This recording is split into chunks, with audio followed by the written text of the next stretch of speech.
10 seconds, everyone.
Well, good morning everyone. Thank you very much for coming today.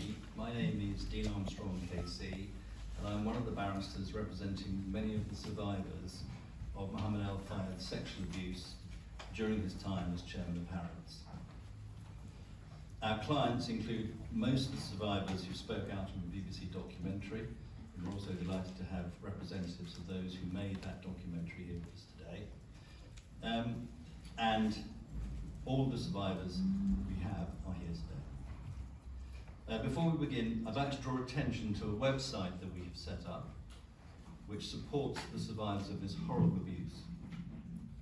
To anyone who watched the BBC's documentary and think they may have been impacted in a similar way, please know that you're not alone. There is now a community here to support you. A website can be found at www.harrodssurvivors, so 2 S's, harrodssurvivors.com. There is also a telephone number attached to that website to assist anyone who requires or feels a need for assistance. That telephone number, 0203 468 0493. There you will find ways to contact us confidentially, and we must stress that word as all the processes that we go through today, confidentially, to know that you are not alone. I'm honoured to be joined this morning by a number of my colleagues. You'll be introduced shortly to the most important people in the room, the survivors. But first, let me introduce you to the lawyers who are going to be dealing with the civil claims. On the panel, to my right, my colleague Bruce Drummond. At the end, my other colleague Gloria Allred, who have been working with me as we've investigated the vast web of abuse. We are honoured and privileged to be joined here today by Gloria Allred, the leading women's rights attorney in the world, and someone who has immense experience, I would suggest unrivaled experience, in dealing with these types of claims. Most importantly, we'll also be hearing from Natasha, who has bravely, and we stress that word, bravely come here today to share her story with the world. Our aim, and our single aim, is to seek justice for the survivors of the sexual abuses of Mohammed Al-Fayed, who we say was enabled by an unsafe system of work which Harrods established, maintained, certainly acquiesced to, and we say facilitated during his chairmanship. We believe that the system not only enabled, but potentially and allowed, to a knowing extent, the widespread sexual abuse of the survivors that we represent. I have many years of practice, and I have never seen a case as horrific as this. This case combines some of the most horrific elements of the cases involving Jimmy Savile, Jeffrey Epstein, and Harvey Weinstein. Savile because, in this case, as in that, the institution, we say, knew about the behaviour. Epstein, because in that case, as in this, there was a procurement system in place to source the women and girls, as you know, there are some very young victims of this, for abuse. And Weinstein, because it was a person at the very top of the organisation who was abusing his power. We will say it plainly, Mohammed Al-Fayed was a monster.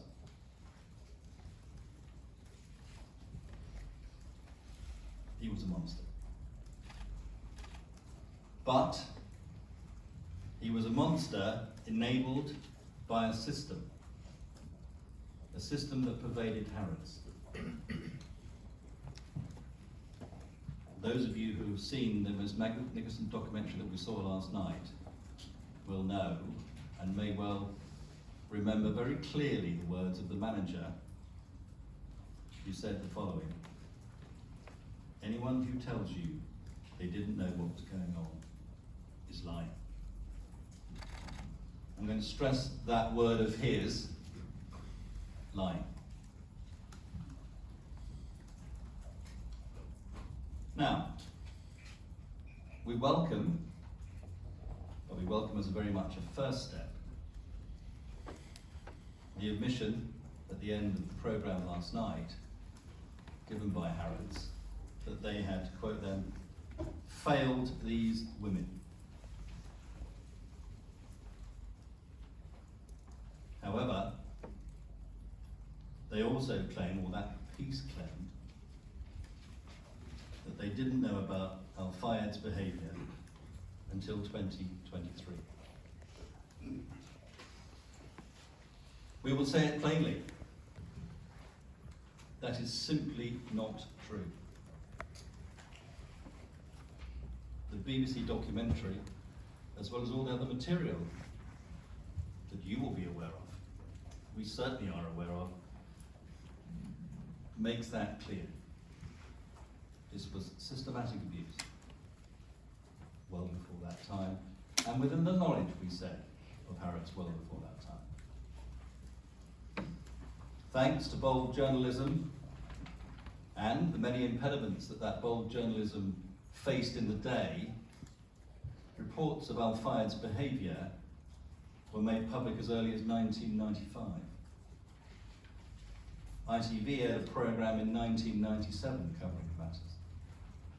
Publicists like Max Clifford thought it was funny and joked about it publicly. Al-Fayed was accused of indecent assault against a 15-year-old girl who bravely made her claims in the documentary last night. Channel 4 reported on more allegations in 2018. We say beyond peradventure that those who controlled Harrods knew of Mohammed Al-Fayed's inappropriate behaviour. And we say that choosing to only address the accusations now is an insult to all of the brave survivors who came forward with their stories all those years ago, and throughout and up to now. We are absolutely clear in our view that whatever is said, and whatever was said in that statement at the end of the programme, it shouldn't have come to this. We are here to say, publicly and to the world, or to Harrods in front of the world, that it is time that they took responsibility, and it is time that they set matters right. And that is something they should do as soon as possible. They need to face up, to accept the responsibility that they have full culpability for the abuse that these women suffered.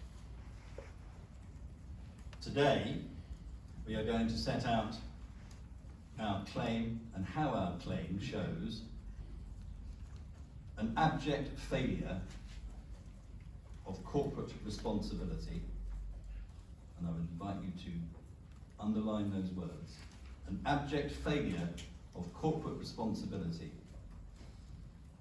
and a failure to provide a safe system of work.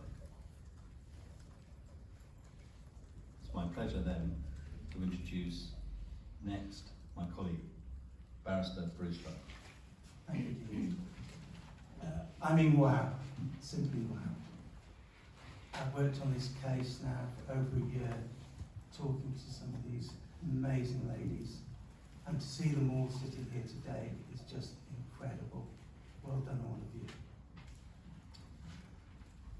I would also like to echo what my colleague Dean said in saying that this is one of the worst cases of corporate sexual exploitation that certainly I, and perhaps the world, has ever seen.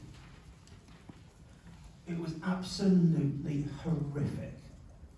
I cannot stress that word enough. It was horrific. It's horrific because the acts carried out against these young women and girls, and I say girls because most of them were only 19 to 24 at the time, and some were as young as 15 and 16. It's horrific because the system, and it was a system, that procured them was enabling the abuse of these young women. And it's horrific because the effects that this sexual abuse and of Harrods' institutional betrayal have had on our clients. These effects have lasted years, and in some instances for decades, and even continue to this day. And you must remember that when you're looking at this type of case, that it's not just something that happens and then goes away or they get over it. This has life-changing and lifelong effects on these dear ladies.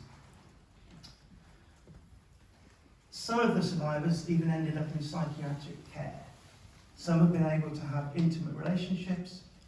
Some continue to suffer from nightmares, depression, and anxiety. So we're here today to say to the world that this was not right. This should never have happened. And Harrods must accept responsibility for the damage these women have suffered. I would also like to say a huge thank you to Keaton Stone, who's with us today, for all his investigative work. To the BBC, who've been amazing, and most importantly, to the survivors, for allowing me to be part of the team to represent them. As you saw in the documentary, Keaton has worked tirelessly to deliver some sort of justice for these women. Keaton, buddy, you're a legend. We wouldn't be here without you.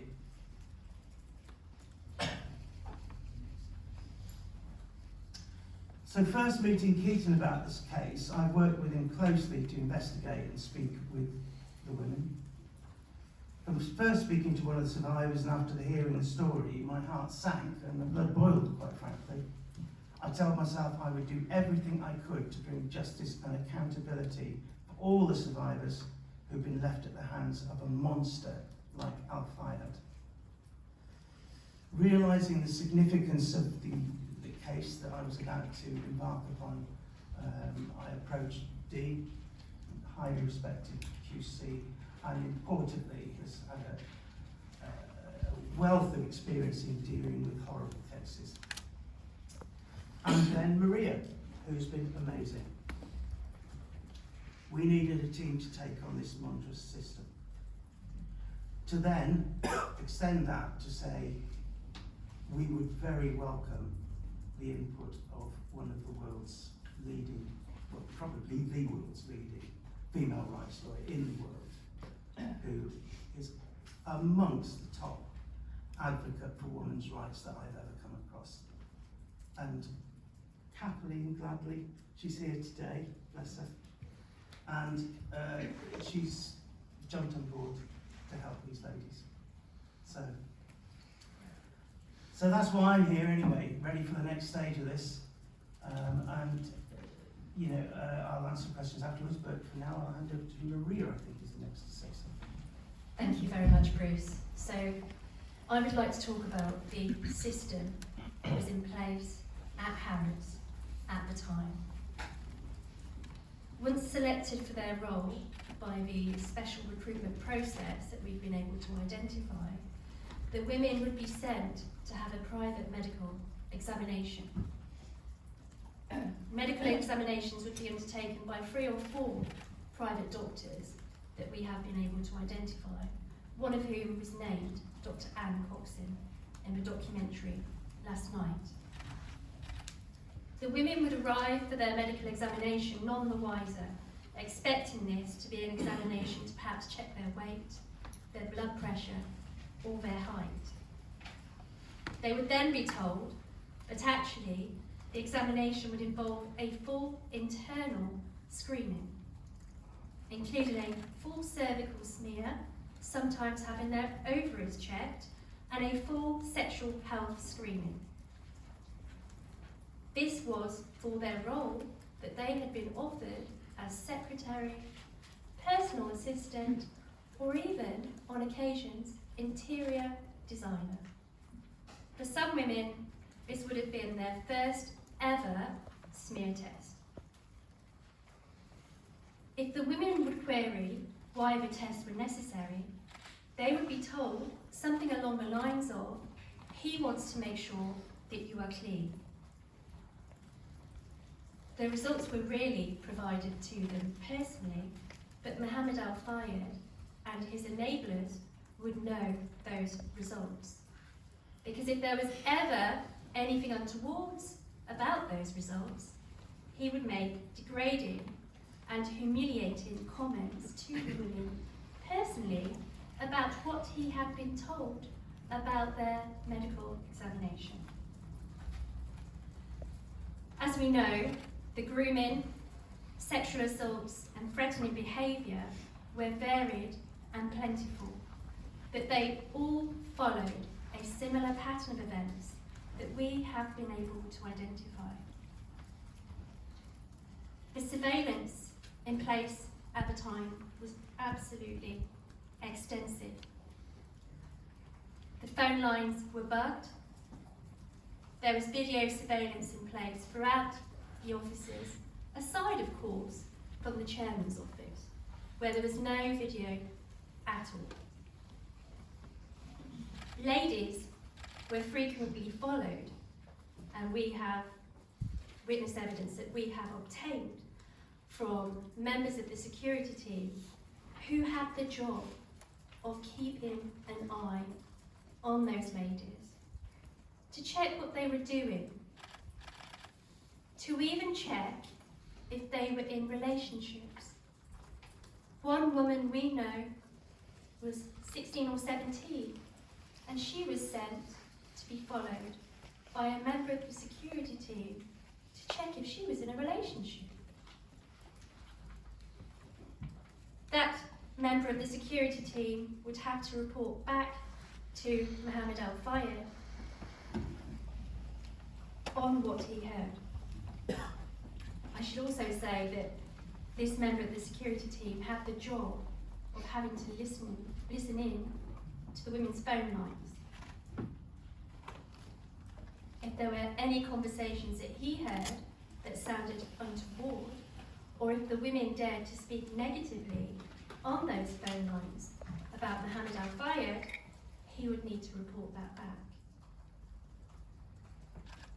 He recalls hearing the women often having to speak in some kind of code.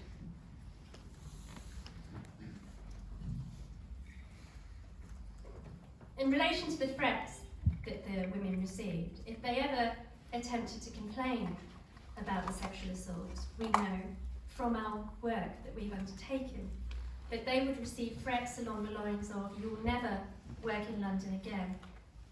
I know where you and your family live." Often, they would be demoted, and false allegations would be made about them, so that they had no choice at all but to leave Harrods.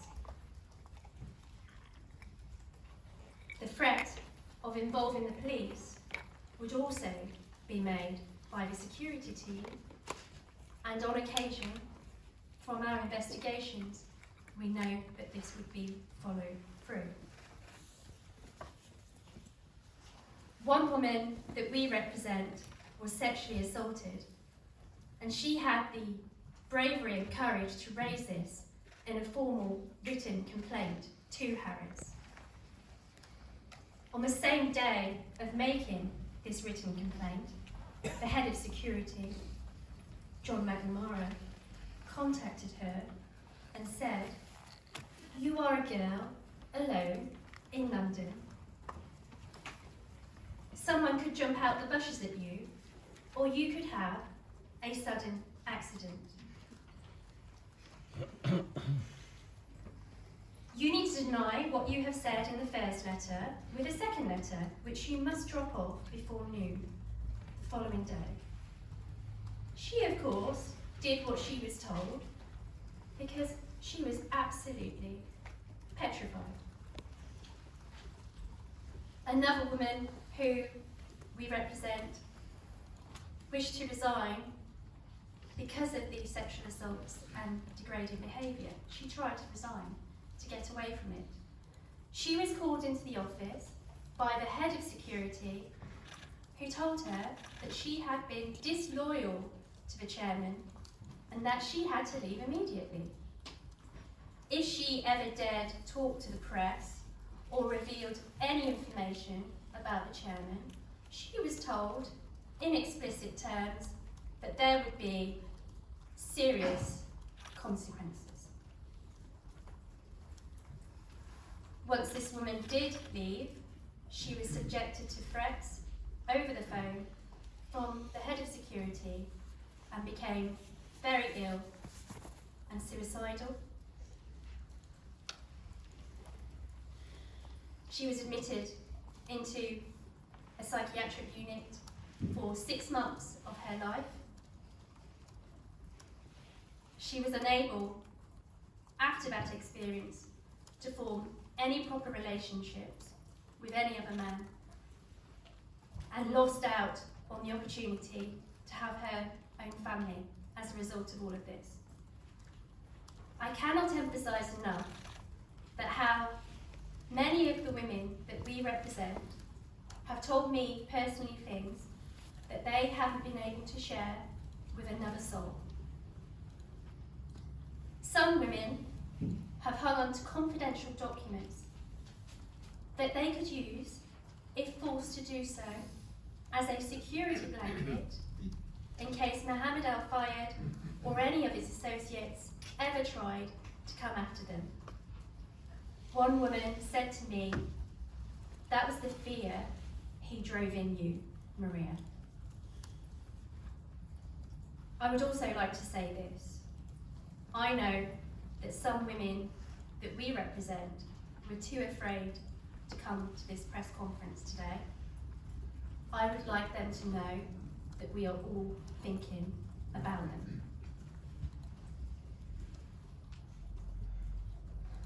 Thank you for letting me share this with you.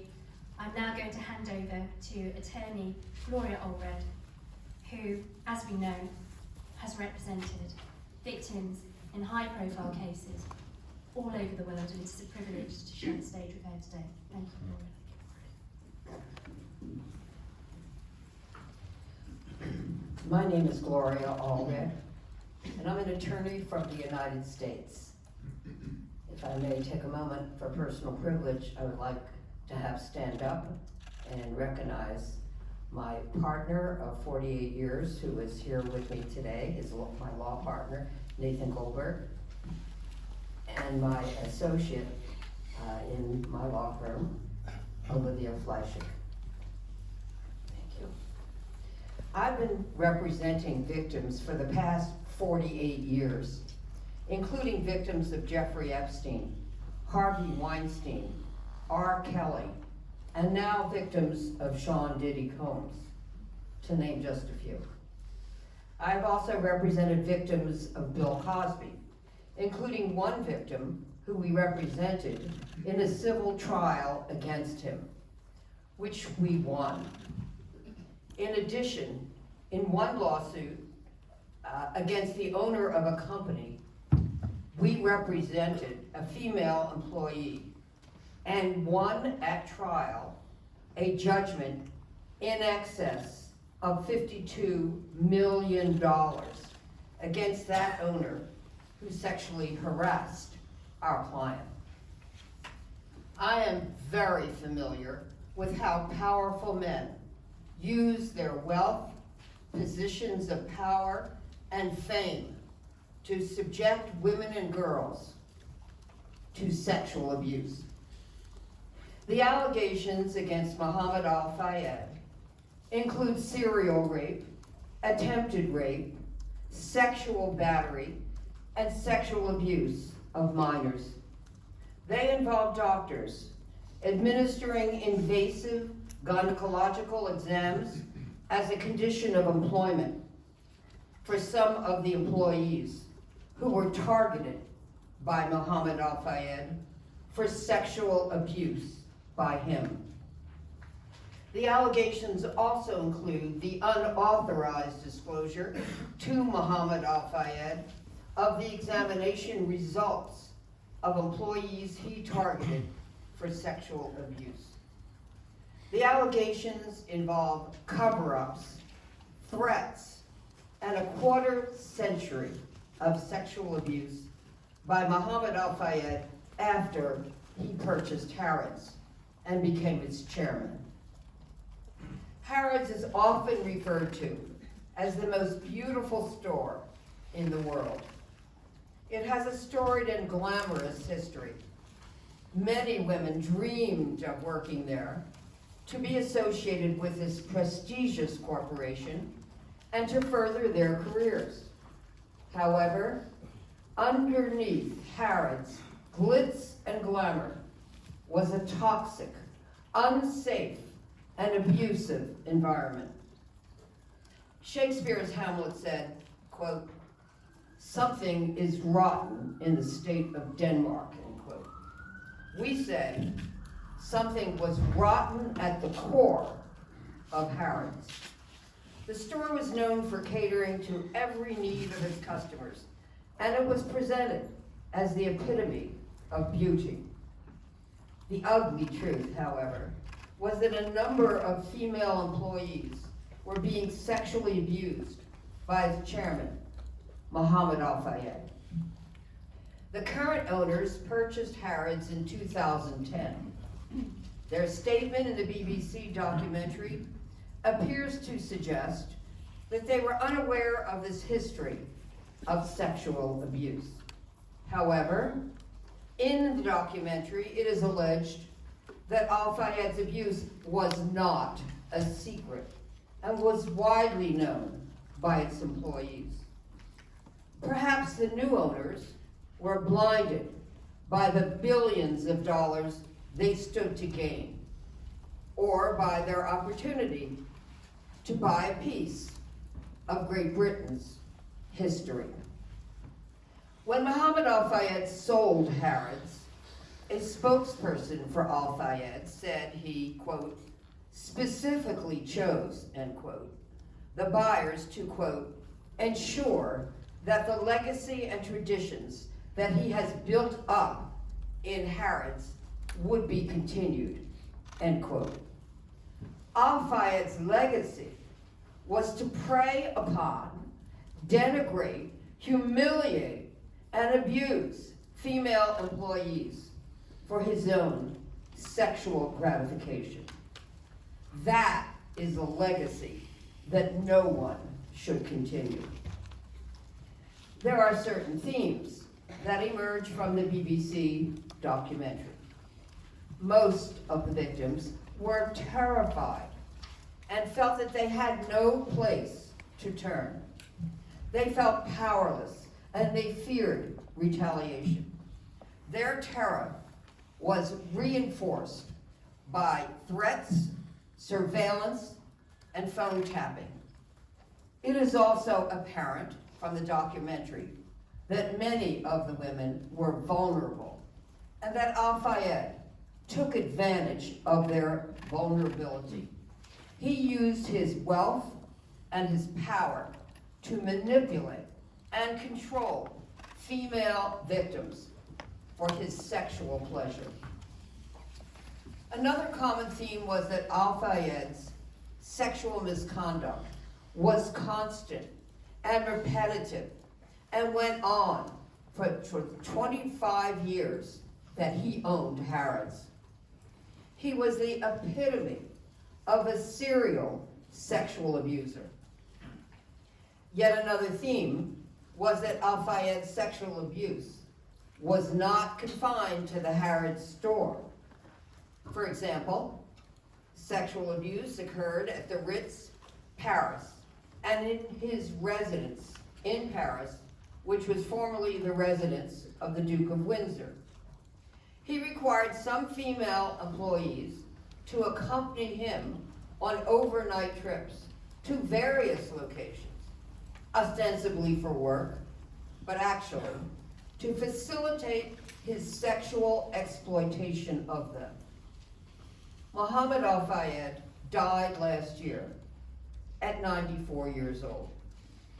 He died without ever taking responsibility for what he did to many of his victims. These victims have suffered for years, even decades. They have lived with the shame, humiliation, and the anguish that Mohammed Al-Fayed and Harrods caused them.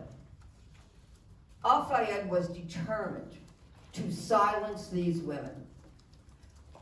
They will be silenced no more. We are proud of all of the women who are coming forward to seek accountability. The good news is that civil justice is still available for them, and they will not rest until they obtain it.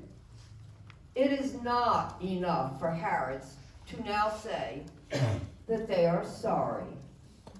It is not enough to acknowledge that Harrods failed these women. Justice demands that the victims receive meaningful accountability for what they have suffered. We are glad that the new owners of Harrods have acknowledged that Harrods failed those who were victimized there, and that they are, quote, determined to do the right thing as an organization, end quote. We believe in deeds, not words. It is never too late to do the right thing. This is an opportunity for Harrods to prove their assertion that, quote, the Harrods of today is a very different organization, end quote, and that their words match their conduct. The time for justice is now, and we look forward to victims obtaining meaningful justice. Thank you. Thank you. I'm going to now ask Natasha to tell us some very personal matters to share with you today. Today, I finally have the opportunity and freedom to speak up. I no longer feel afraid, so I speak for my daughters, my nieces, for my good friend Catherine, and all the survivors of sexual abuse in this room today that were silenced for so many years, who suffered at the hand of the predator, Mohammed Al-Fayed. Those who abuse need to know that it's not okay. One day, like today, they will be found out and exposed. I was just 19 years old, young, naive, and totally innocent. I had moved to London to start my working career. I got an interview for a job at Harrods, working for Mohammed Al-Fayed, or the chairman as he was well known. It was a supporting role to his then private PA. I was interviewed by Mr. Al-Fayed in his office at Harrods. I got the job straight away. I believed I had been given the chance of a lifetime. An exciting job in an incredibly dynamic environment with endless opportunities to look forward to. I could not believe how lucky I was. Imagine the possibilities. This was my passport to a shining, high-powered career. Mohammed was clever and highly manipulative. He behaved like a father figure, often saying, "Call me Papa," often talking about his family and children as if to make me feel safe around him. He would ask kind and seemingly caring questions. He offered extra money for gifts to take home to my parents or to buy new work clothes. It all seemed entirely innocent and normal then, a perk of working for such a powerful man. Unbeknownst to me, I had walked into a lion's den, a layer of cover-ups, deceit, lies, manipulation, humiliation, and gross sexual misconduct. The chairman preyed on the most vulnerable, those of us who needed to pay the rent, and some of us who didn't have parents to protect them. As time went by, I noticed more and more how strange the office atmosphere was. There was no camaraderie. It felt like a very secretive atmosphere. The other girls used to whisper to each other, but I was actively discouraged from making friends. I did, however, make a friend. We kept it very secret, Catherine, who sits in front of me today. From my dream job and high hopes, this then became my reality.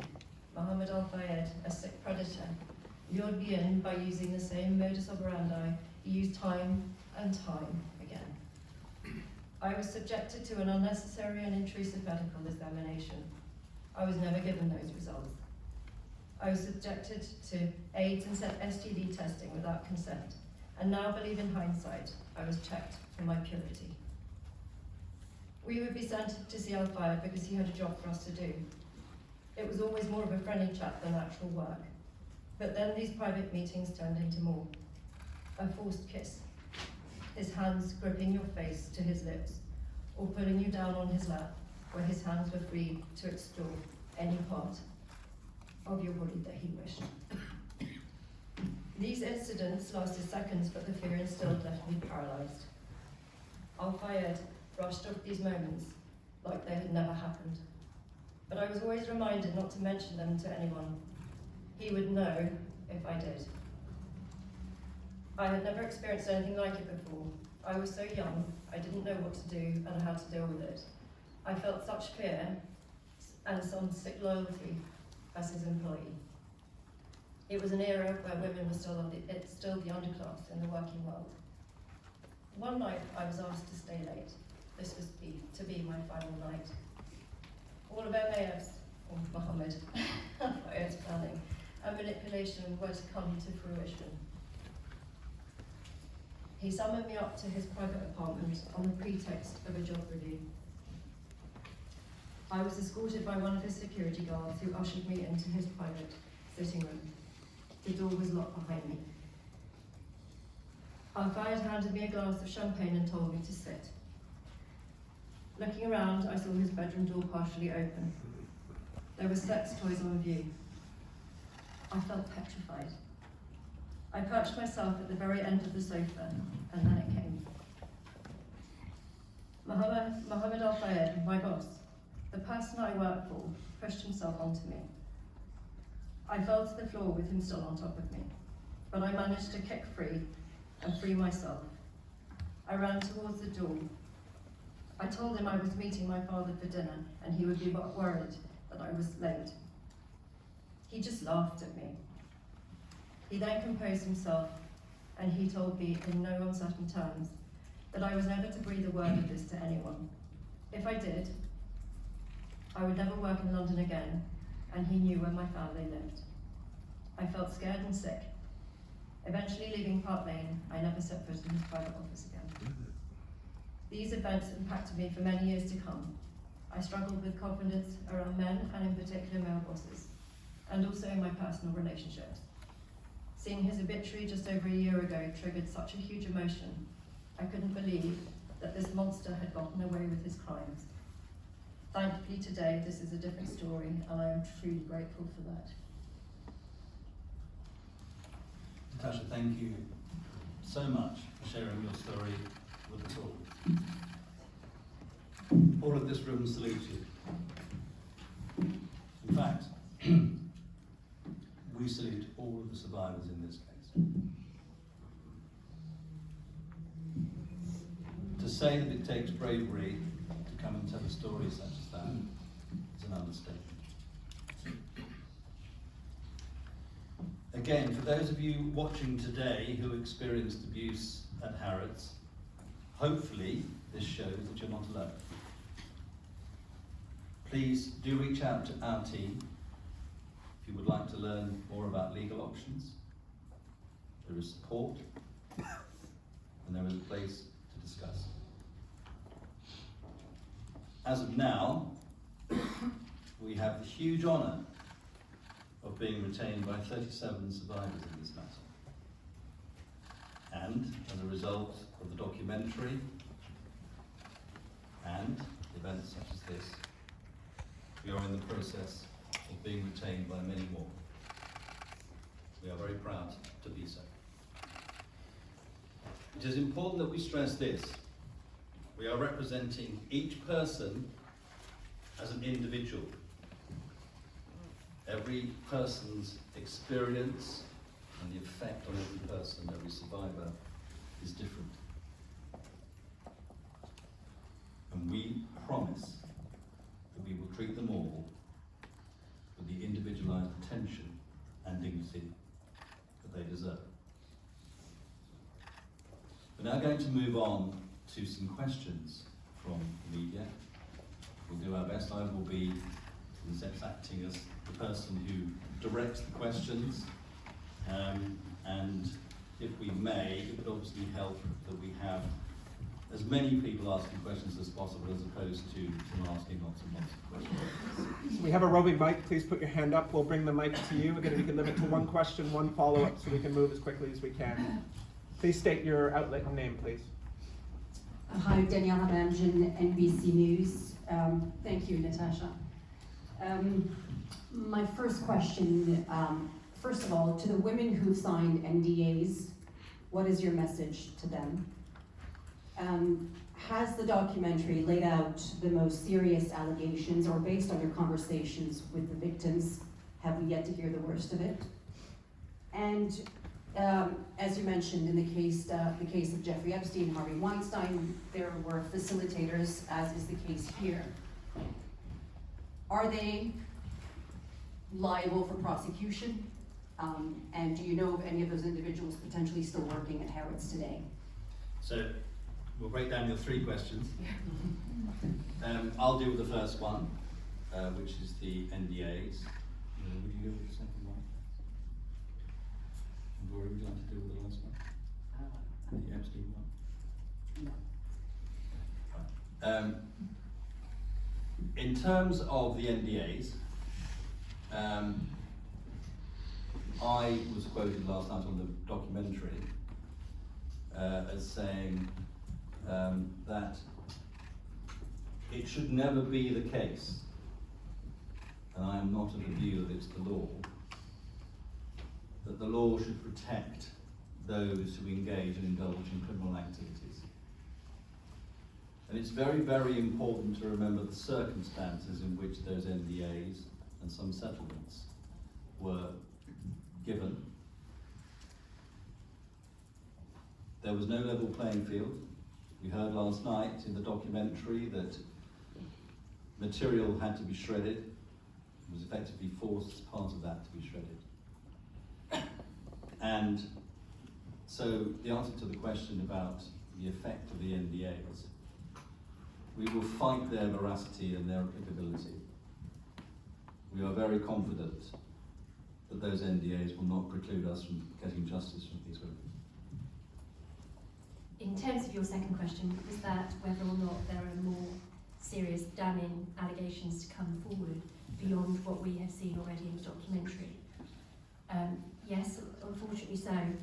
From the numerous women that we represent, we have a number of more serious allegations that have been made. Also, that don't just concern Mohammed Al-Fayed, but we're not able to go into any further about that now. But yes, this was certainly a system that was in place at the very heart of the company. Can you tell us what those allegations are? The worst sexual assaults that you can imagine. Next question, please. Sorry, I didn't answer the third one, which I will. The question was about criminal prosecutions as followed in Epstein. First of all, it's not in our gift as to whether people are prosecuted. Our sole concern is justice for these women.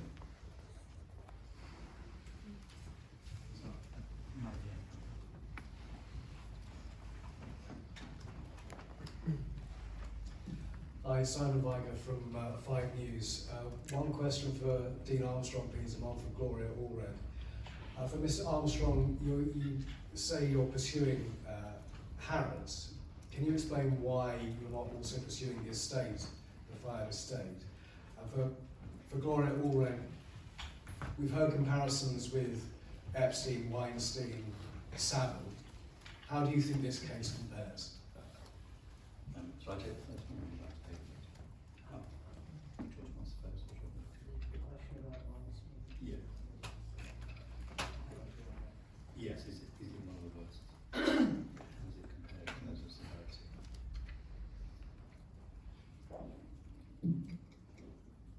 I don't like to compare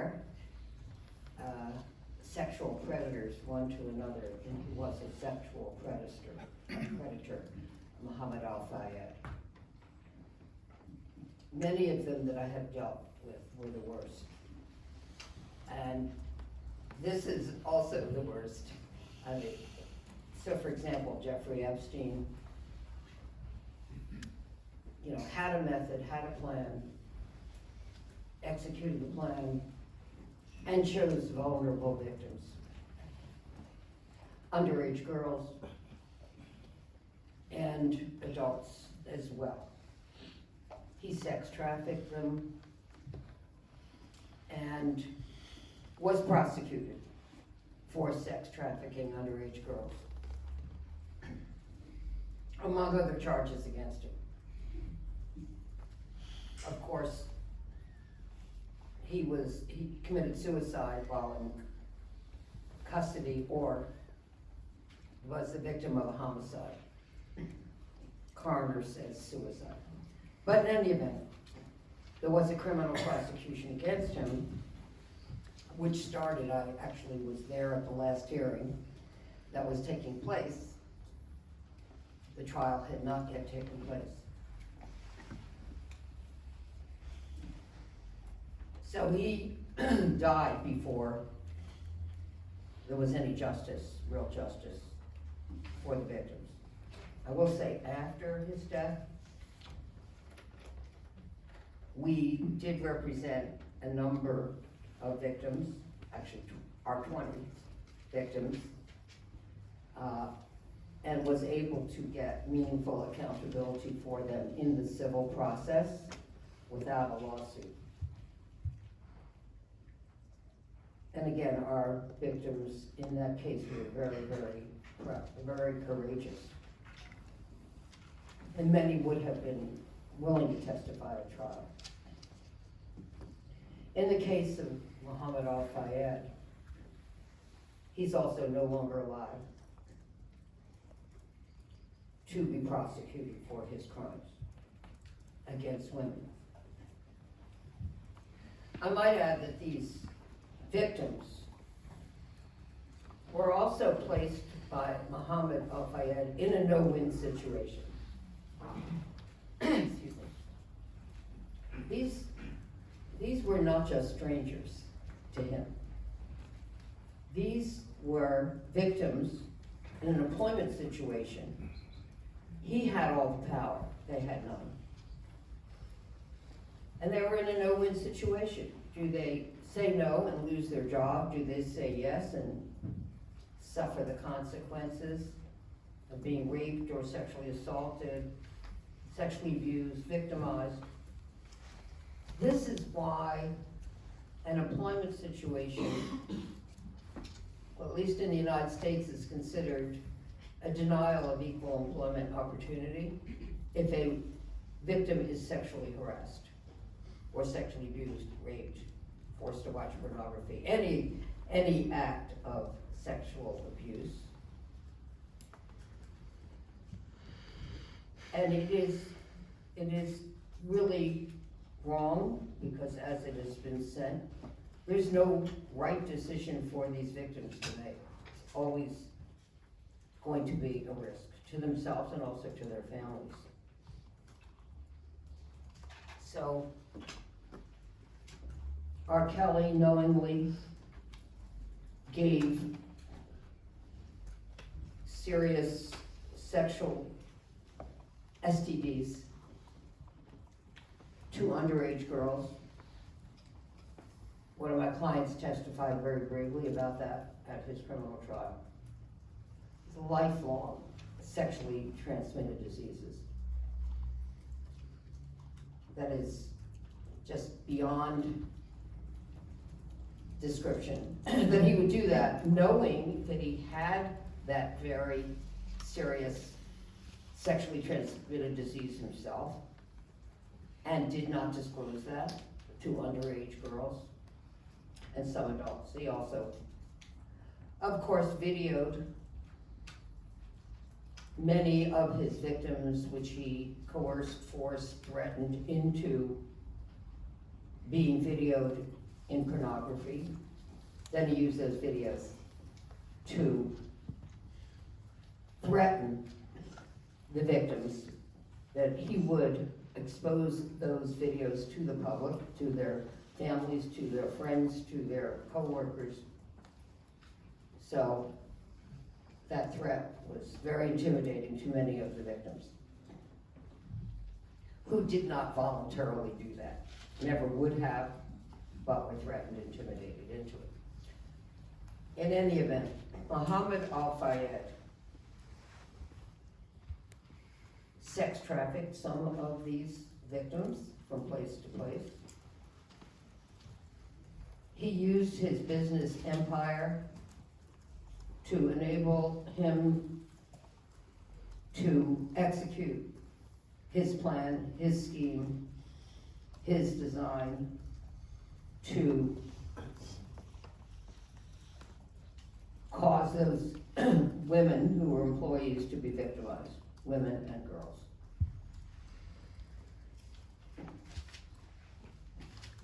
Should he be prosecuted? Can he be prosecuted? I will not opine on British law, because I'm not licensed in Great Britain. Having said that, we have wonderful barristers here, very experienced ones who could say that. We think that the focus should be on winning accountability. And we think our victims who are here today and others who are not here today deserve accountability in the civil justice system. I will just say, sometimes the prosecution of a criminal case can interfere with a civil claim being able to move forward. And we say in the United States, justice delayed is justice denied. And it's been denied to these victims long enough. It's just my opinion. Next question? No, So that, I think, is So I'll deal with the the second answer question. to, I hope the answer to It your is question. absolutely. Can I deal with the second part of your question, or the question directed to me? Thank you, Gloria. And just to put a gloss as a experienced criminal barrister as well, yes, these were crimes. So had he been alive, he would have been prosecuted. Or ought to have been, perhaps, prosecuted. In any event, can I just deal with your two aspects? You asked 2 points about it. First of all, why are we not pursuing, I think was your question, other parties? Can I say it is certainly not the case that we are not pursuing other parties. You will hear this phrase once now, you may hear it a few more times today. We are not ruling anything out. Why the focus on Harrods? I'll tell you the focus on Harrods and the reason for that. This was systematic trafficking of women for sexual gratification. That system began with a selection process where women of similar age, look, were selected. Once that selection had taken place unbeknownst to them, intrusive medical examinations were undertaken in order to ensure their, let's use this dreadful phrase, suitability. They would then be put into a vulnerable position where they would be isolated, called up to the chairman's office or his private quarters, where despicable acts would take place. And then there would be the cover-up. You will lose your job if you speak to anyone about this. Or you're someone alone and people jump out at you. This is and was a systematic failure of corporate responsibility. And that systematic failure is on the shoulders of Harrods. I said earlier that we do not and will not individualise, that we will individualise the women here, but we will not individualise those who we hold responsible. We are not going to get into a situation where there's any room for anyone to seek to avoid responsibility by saying it was their fault or it was their fault. So we pursue Harrods and we focus on Harrods at this stage because of the collective corporate responsibility and the vicarious liability that these acts and the evidence that we have come across shows clearly. There is a pattern beyond peradventure in this. These are not accidents. These are not unconnected matters. Documentary, if I may say so, showed that beyond peradventure. So we're ruling nothing out, but we have a specific laser focus for justice for these women. Hi there, Ellie Pitt from ITV News. Are you aware or have you become aware of any employee survivors at Al-Fayed's other businesses or ventures like Fulham Football Club? Can I, Mary, would you like to do that? Yes, we are aware of allegations that have been made at other places of work. We represent also women who were employed by the RIPS. We don't at this stage represent any women who, for instance, sustained attacks at Fulham Football Club, but our investigations are obviously ongoing into all these entities that he had an involvement in, because our investigations so far have revealed that the number of women involved in this, simply from Harrods, has been startling. So it's highly unlikely that there are not victims out there from these other places of work. Wherever he went, there will be victims.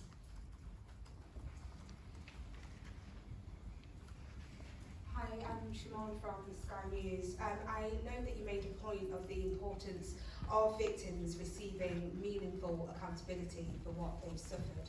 Do you mind just explaining what you mean by this? If it was my phrase, I'm happy to deal with that. Meaningful accountability means having a proper voice and having the ability to tell your story, to tell your version and to tell the facts as they were without fear of threat. That is hugely significant. And there are always suggestions that whenever lawyers get involved, it's only about the money. It is not. This is about women coming forward and for the very first time in this whole dreadful episode, having an ability to say and tell us what happened to them without fear of being threatened.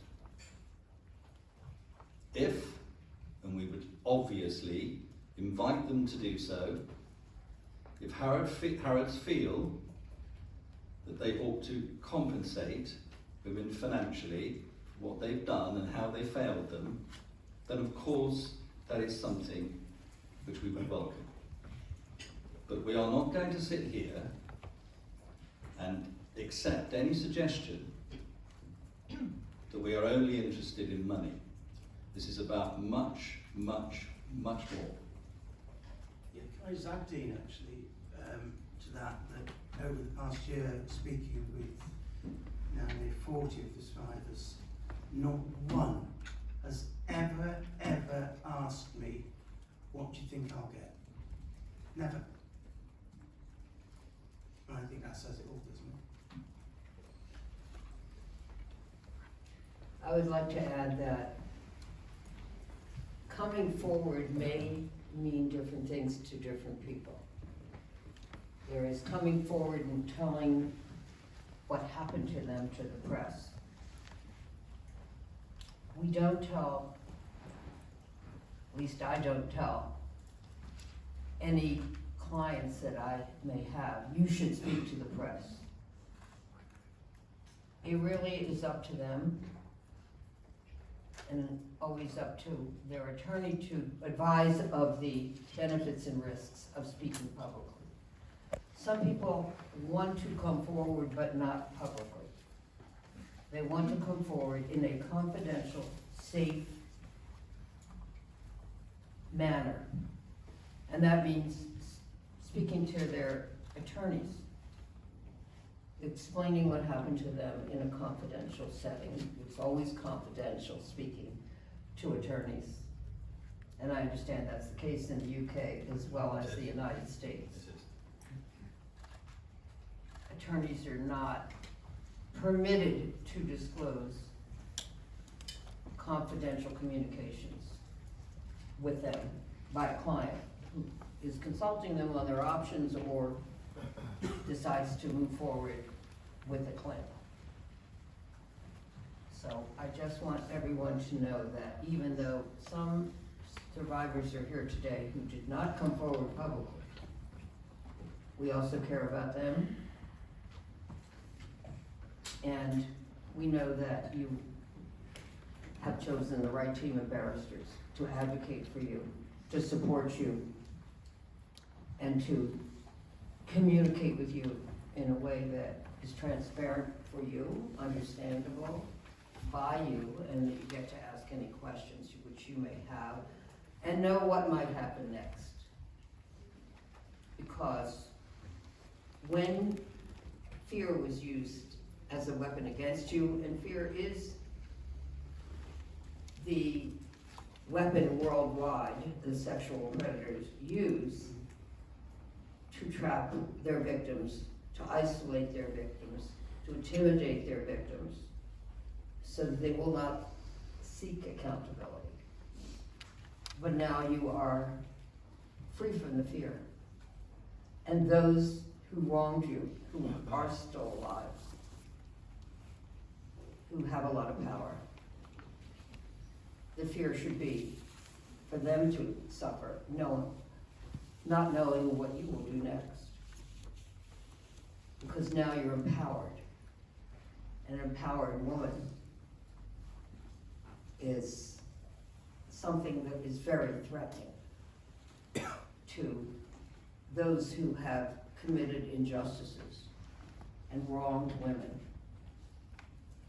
because she will not tremble in front of it. She knows her rights. She's going to assert her rights.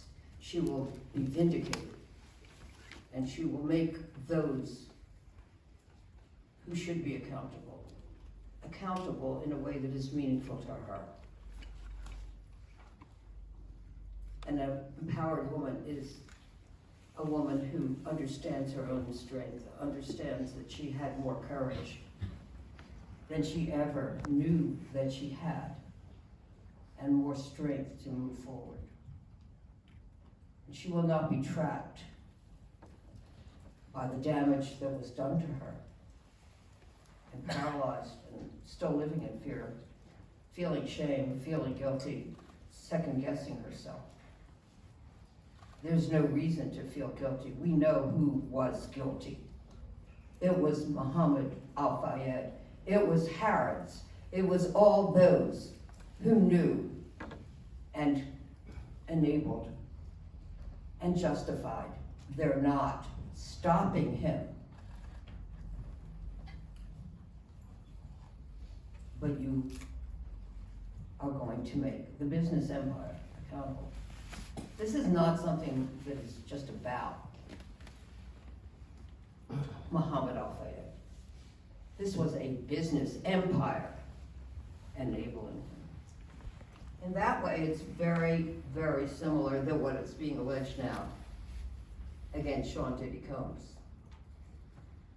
because he is being prosecuted, not only as a person who sex trafficked women, is one of the charges, but his business empire. He is charged with what we call RICO violations, and that has to do with his business empire. So I just want to echo what Dean said earlier. This is about corporate responsibility.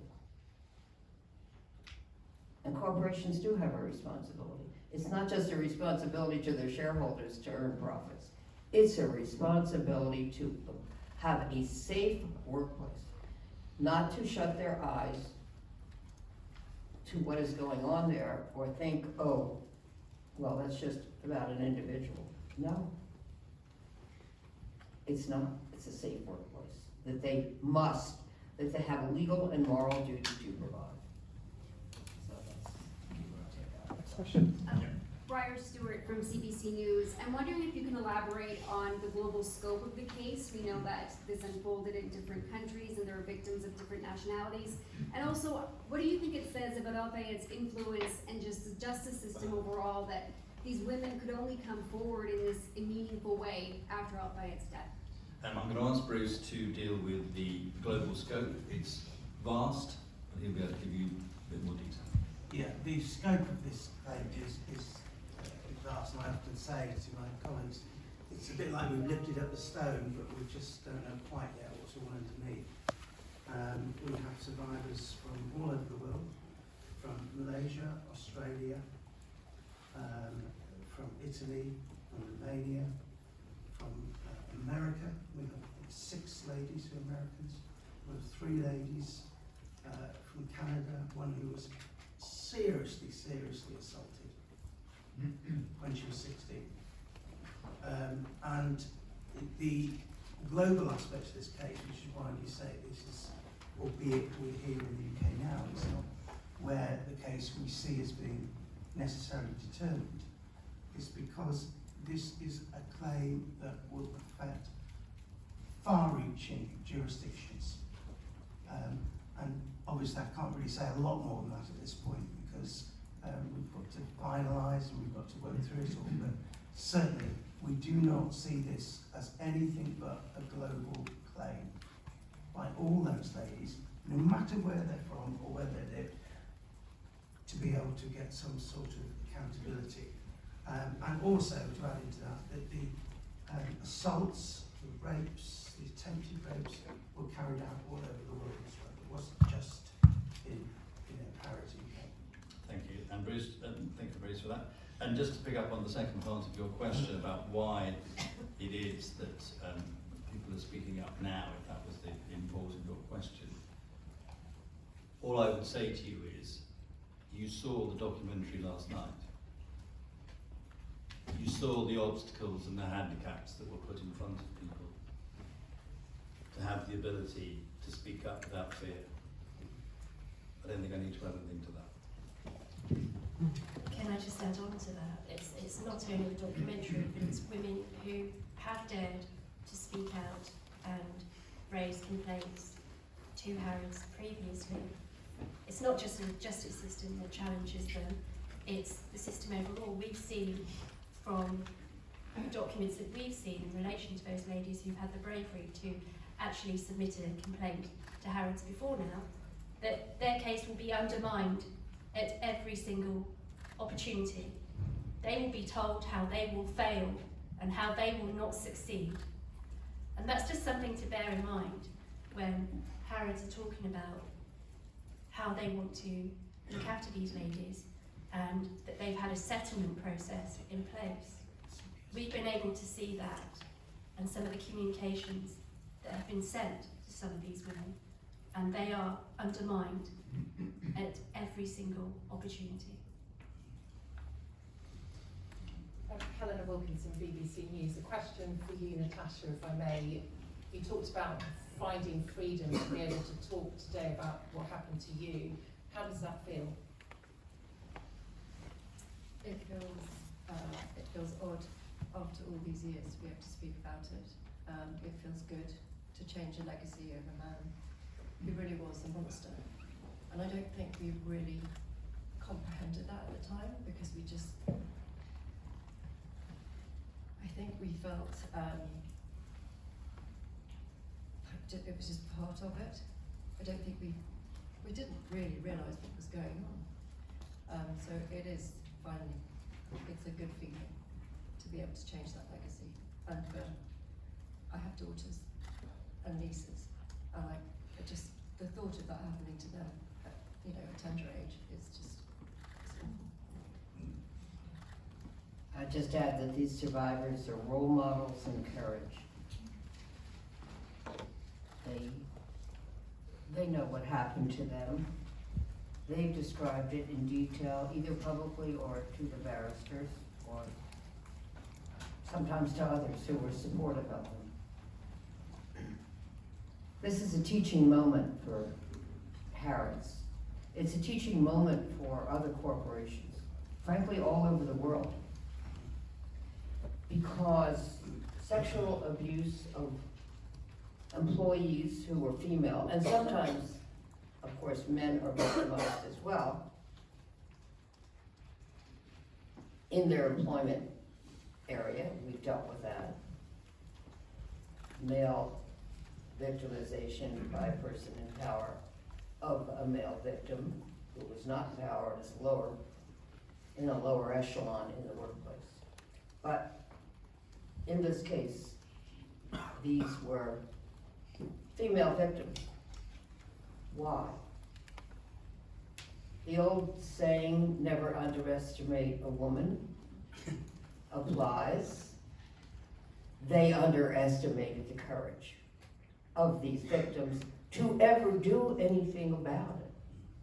That's a big mistake for corporate responsibility officers, and some corporations do have that. An officer in charge of their corporate responsibility. So, just remember, these victims are all over the world. We don't know where all of them are located. But courage is contagious.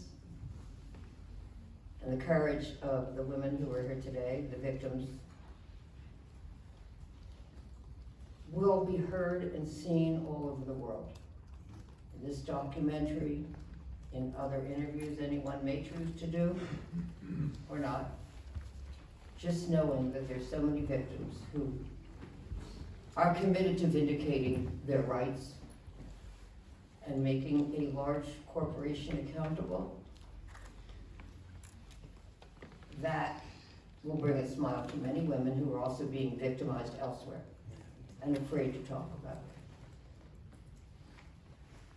So, yes, it's the courage of women that's contagious, that will now be known about all over the world, and that's so important to others. And the only way we're going to improve the status and the condition and the rights of women is for women to know they matter, they are valued, and they will, one day, assert their rights. And the wrongdoers will be exposed. They will be shamed. They will be humiliated. And the world will know that they are the guilty ones. Never be silent in the face of injustice. When you assert yourself and go to a lawyer, you are building brick by brick a house of courage, not only for yourself, but all over the world. And there will be women smiling and saying to their daughters, maybe you can do this too. Maybe you can ask for accountability in the legal system. At least find out what your rights are. And then you can decide, do you want to assert them? Do you not want to assert them? Do you maybe want to assert them? And you will have people who will come and help you. The isolation, the batterers and predators, and that's what he is, a predator. Also, a child molester. I never call them, those who molest children, pedophiles, because it's a Latin word that means you love children. You don't love children if you're molesting them, abusing them, sexually harassing them, and violating them. So, these women were not just sex objects. They are full human beings. They are adults. Now, they have memories of the past. But now the memories of the past that have haunted them hopefully will be relieved by an understanding of what is possible in the future. And that they are role models and courage. And they can continue because they will not be isolated the way Muhammad Al-Fayed and others tried to isolate them. Don't tell anyone. In a way, I wish Muhammad Al-Fayed was alive to know about what his legacy really is now, the truth. If the truth will prevail.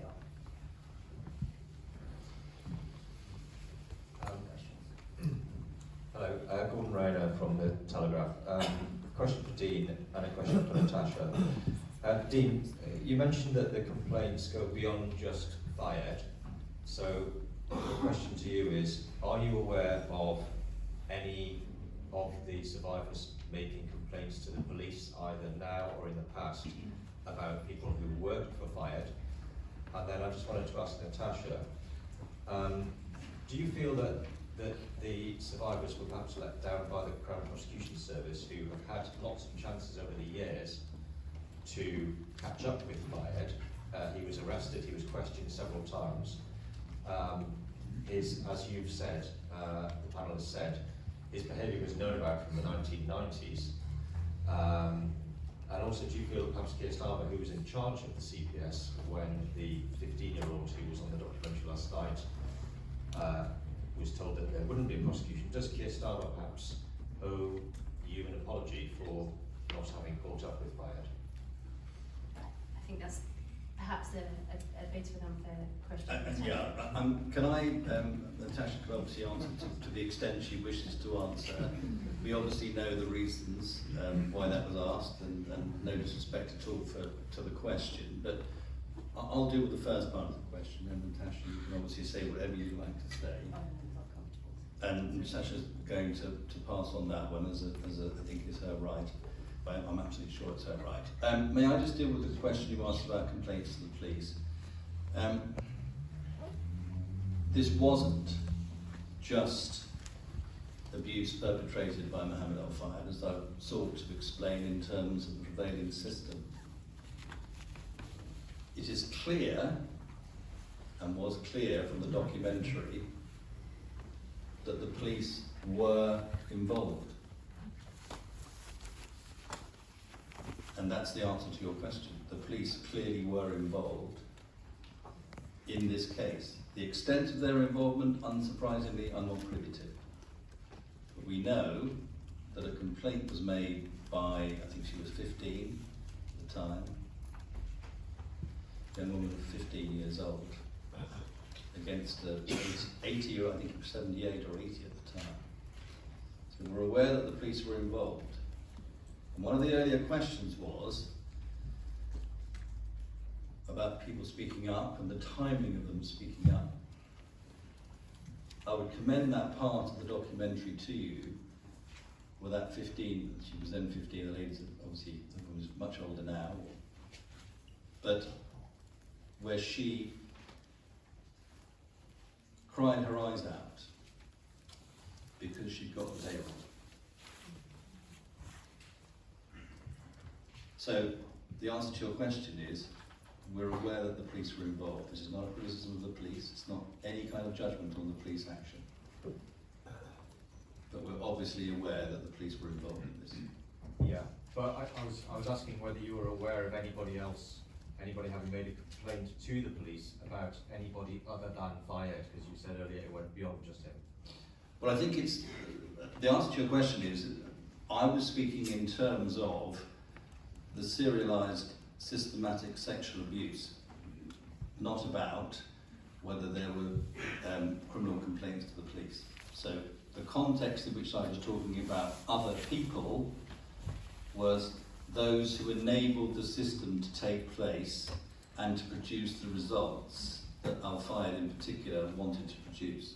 That was my answer in respect to that. It wasn't in connection with the police. Next question, please. Hi, Bianca from the Law Society Gazette. Just a few questions. Where is the case in terms of have claims already been lodged with the court? At what stage are you at? And why not a class action suit? Why individual claims? And also, you mentioned the NDAs. Can you explain a little bit more about your reasoning as to why you feel you can fight those in court? I'm happy to deal with, I've been speaking a lot, but I'm happy to deal with part of that question. Do you want to deal first with the Should I deal with NDAs? where we are in terms of the legal action? So claims have not yet been issued. As you can appreciate from what you've heard so far, this abuse that was suffered by women was worldwide. So there are lots of different potential elements to this, potential jurisdictional elements that need to be considered. Different individuals that also need to be considered. So it's not just the case that we just go off whilst we accept and we know we have an obligation to act diligently and promptly. We are still very much investigating, liaising with, for instance, people like Gloria, experts, for instance, in the US, because we represent a number of US survivors. So no, we haven't issued, but we are very much getting our action together. Let me deal then with the two other matters that you raised. The first is why no class action. So I have extensive experience in class actions. Very much as in the US, as in the UK, there are technical issues regarding similarity of class. So that's a legal answer. But actually the real answer is that every single person, every single survivor suffered and suffers different harm here and different long-term effects. And we are not going to, as a team, allow other considerations which may be financial to have people's lives and responsibility and their rights compromised by the fact that it's easier to deal with the class action in order to get some money out at the end. That is not why we're here. It is not our aim, it is not our purpose. I am very strong about this. Everyone who comes to us will be treated as an individual, and I hope those of you who are here today can attest to that. Can I then deal with the limitation point? If the law is, and as you will be aware, knowing where you come from, obviously the Law Society Gazette, you will be aware that the Limitation Act in the UK, and I won't speak for the minute about across the world, but I'm pretty confident there's some respectable arguments I'm about to deploy here, which will be deployed by others. If it's the case that a corporate can put into effect a system which causes individuals to suffer serious sexual abuse,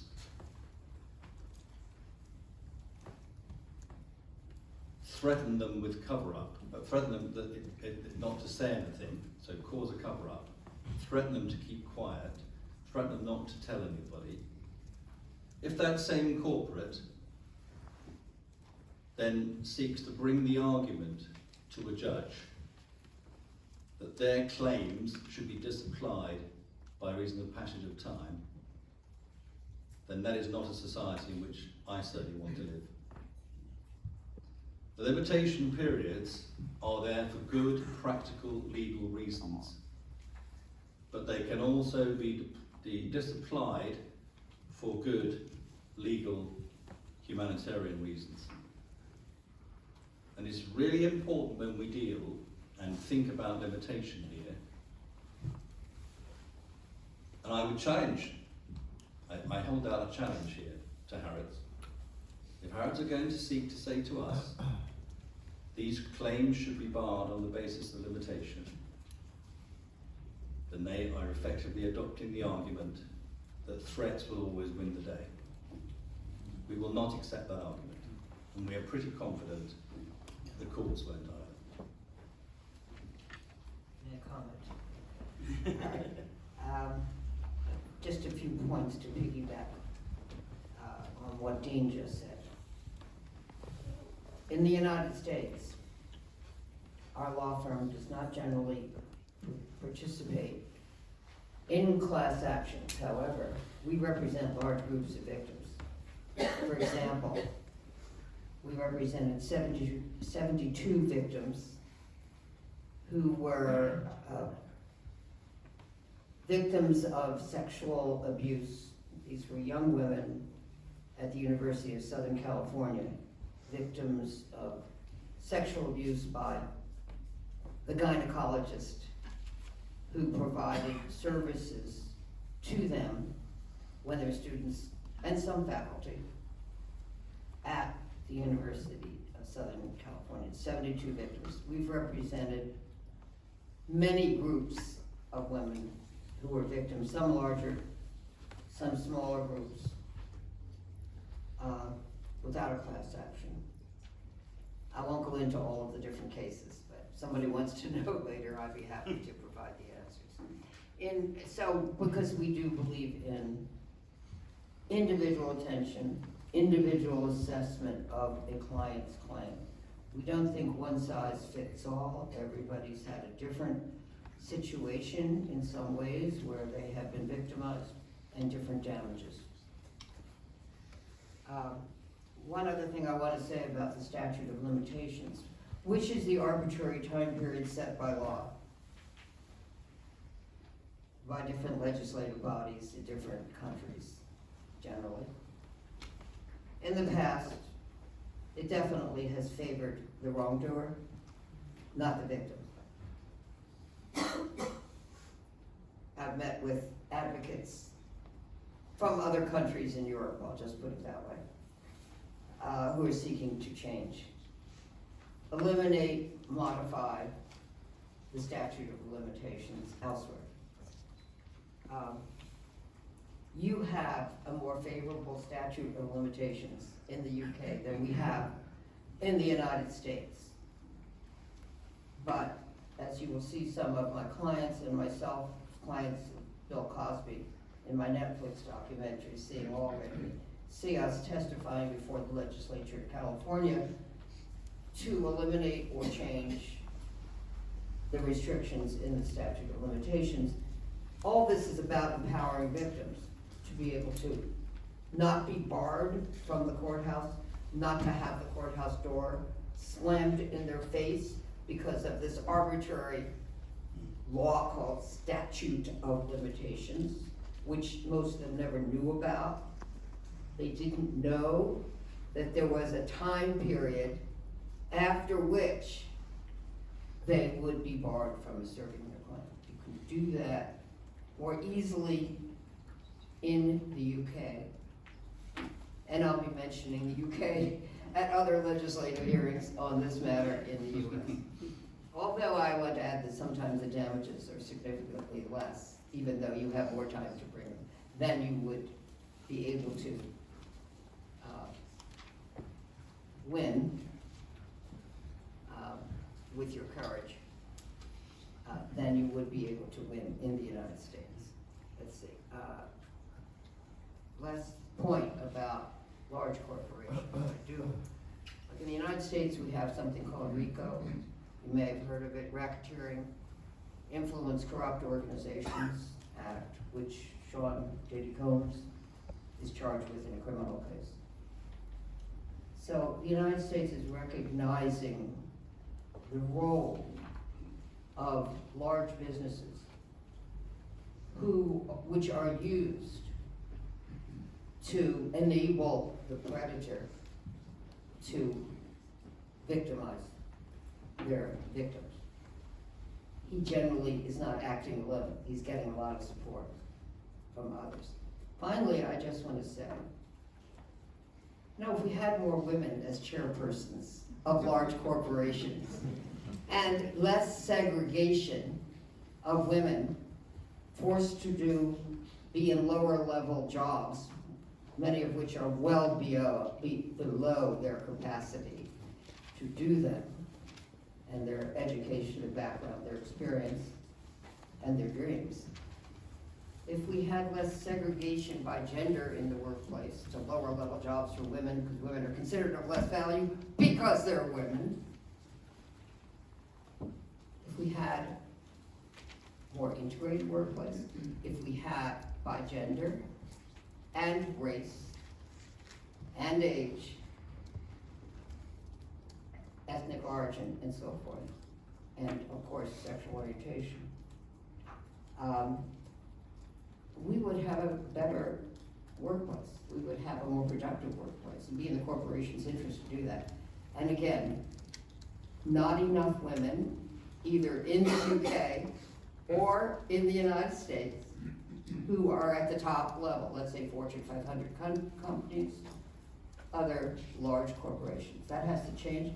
And maybe we'd have less sexual abuse by people in power if the people in power were women. I'd like us to find out if I'm right. That there's not enough women at the top levels of corporations. That's all I have to say about it. Time for two last questions. We keep them quick, please. Hi, Alex Croft, The Independent. Are any of the executive staff from during Fayed's time still in place in Harrods, and do you envisage ever any criminal action against those who were involved in covering up, but not any actual allegations? I'll ask Maria to deal with the factual scenario of whether I'm still in place. With regard to criminal activity, as I said before, this is not for us to say, I'm afraid. We do not have that capacity to tell you, so therefore we won't. In terms of the first aspect, we're not aware of any people that may still be in place at Harrods, but obviously this is a case that is rapidly evolving and expanding every single day. Even from yesterday, the amount of emails that we have received of people offering to provide evidence to us to support the women who've been brave to speak out has been overwhelming. So it's an evolving process. Last question, please. Zoe McGee, ABC News. Natasha, I'm very struck by your bravery and, well, all the women here. But what I wanted to ask was, you said that you are no longer afraid. Could you tell us how you got to that point? Yeah, by my lovely friend here, Catherine, involving me in this process. I think we all stand together, and if you can stand together as a woman, you have the strength to not be afraid anymore.